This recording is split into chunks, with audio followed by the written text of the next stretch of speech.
ನಿಮ್ಮ news room ಪ್ರತಿದಿನ ರಾತ್ರಿ 9 ಗಂಟೆಗೆ. ಹಿರಿಯ ವಕೀಲ ಪ್ರಶಾಂತ್ ಭೂಷಣ್ ವಿರುದ್ಧದ ನ್ಯಾಯಾಂಗ ನಿಂದನೆ ಕೇಸ್ನಲ್ಲಿ ಸುಪ್ರೀಂ ಕೋರ್ಟ್ ಏನು ಶಿಕ್ಷೆ ವಿಧಿಸಬಹುದು ಎಂಬ ಕುತೂಹಲ ದೇಶದಾದ್ಯಂತ ಮನೆ ಮಾಡಿತ್ತು. ನಿನ್ನೆ ಈ ಬಗ್ಗೆ ಅಚ್ಚರಿಯ ತೀರ್ಪು ಪ್ರಕಟಿಸಿದ ಸುಪ್ರೀಂ ಕೋರ್ಟ್ ₹1 ದಂಡ ವಿಧಿಸಿದ್ದಾರೆ. ಆದರೆ ಪ್ರಶಾಂತ್ ಭೂಷಣ್ ಅಲ್ಲಿಗೆ ತಮ್ಮ ಕಾನೂನು ಹೋರಾಟ ನಿಲ್ಲಿಸಿಲ್ಲ. ನ್ಯಾಯಾಂಗ ನಿಂದನೆ ಕೇಸ್ನಲ್ಲಿ ₹1 ದಂಡ. ಸುಪ್ರೀಂ ಕೋರ್ಟ್ನಿಂದ ಅಚ್ಚರಿ, ಕುತೂಹಲಕಾರಿ ತೀರ್ಪು.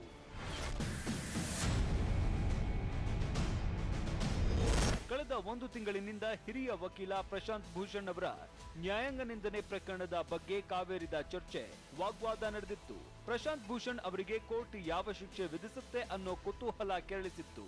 ಆದರೆ ಸುಪ್ರೀಂ ಕೋರ್ಟ್ ಕೇವಲ ₹1 ದಂಡ ವಿಧಿಸಿ ಆದೇಶಿಸಿದೆ.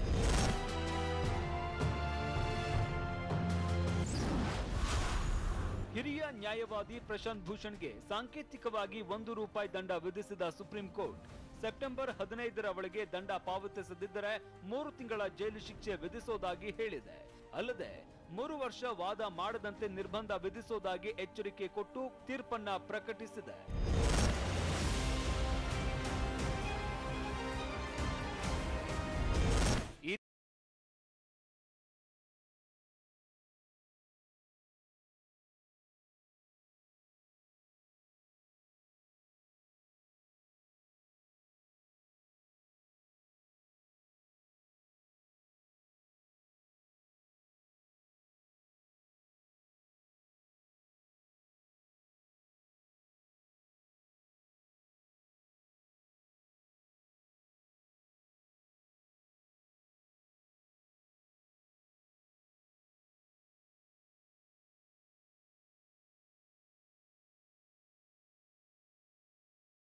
ದೇಶದ ಅರಣ್ಯ ಸಂಪತ್ತು, ಗಣಿ ಸಂಪತ್ತಿನ ರಕ್ಷಣೆಗಾಗಿ ಸುಪ್ರೀಂ ಕೋರ್ಟ್ನಲ್ಲಿ ಕಾನೂನು ಹೋರಾಟ ನಡೆಸಿದವರು.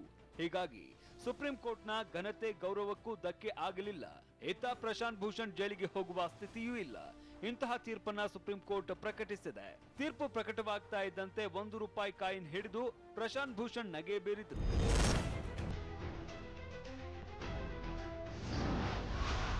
ಸುಪ್ರೀಂ ಕೋರ್ಟ್ ತೀರ್ಪಿನಂತೆ ಗೌರವಯುತವಾಗಿ ದಂಡ ಪಾವತಿಸುತ್ತೇನೆ.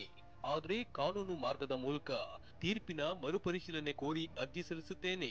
ಟ್ವೀಟ್ಗಳ ಮೂಲಕ ಸುಪ್ರೀಂ ಕೋರ್ಟ್ಗೆ ಅಗೌರವ ತರುವ ಉದ್ದೇಶ ಹೊಂದಿರಲಿಲ್ಲ. ಪ್ರತಿಯೊಬ್ಬ ಭಾರತೀಯ ಪ್ರಬಲ, ಸ್ವತಂತ್ರ ನ್ಯಾಯಾಂಗ ಬಯಸುತ್ತಾರೆ. ಸಹಜವಾಗಿ ಕೋರ್ಟ್ ದುರ್ಬಲವಾದ್ರೆ ಪ್ರಜಾಪ್ರಭುತ್ವ ದುರ್ಬಲವಾಗುತ್ತೆ. ಪ್ರತಿಯೊಬ್ಬ ನಾಗರಿಕರಿಗೂ ತೊಂದರೆಯಾಗುತ್ತೆ. ಸ್ವಯಂ ಪ್ರೇರಣೆಯಿಂದ ನ್ಯಾಯಾಂಗ ನಿಂದನೆ ಕೇಸ್ ದಾಖಲಿಸಿಕೊಂಡು ವಿಚಾರಣೆ ನಡೆಸಿದ್ದು ಜಸ್ಟಿಸ್ ಅರುಣ್ ಮಿಶ್ರಾ ಪೀಠ. ನಾಳೆಗೆ ಜಸ್ಟಿಸ್ ಅರುಣ್ ಮಿಶ್ರಾ ಅವರು ಸೇವೆಯಿಂದ ನಿವೃತ್ತವಾಗ್ತಾ ಇದ್ದಾರೆ. ಹೀಗಾಗಿ ಸೆಪ್ಟೆಂಬರ್ 2ರ ಬಳಿಕ ತೀರ್ಪಿನ ಮರುಪರಿಶೀಲನೆ ಕೋರಿ ಪ್ರಶಾಂತ್ ಭೂಷಣ್ ಅರ್ಜಿ ಸಲ್ಲಿಸಲಿದ್ದಾರೆ. Chandramohan, national bureau, TV9. Just Bengaluru ಪ್ರತಿದಿನ ರಾತ್ರಿ 10 ಗಂಟೆಗೆ TV9ನಲ್ಲಿ ಮಾತ್ರ.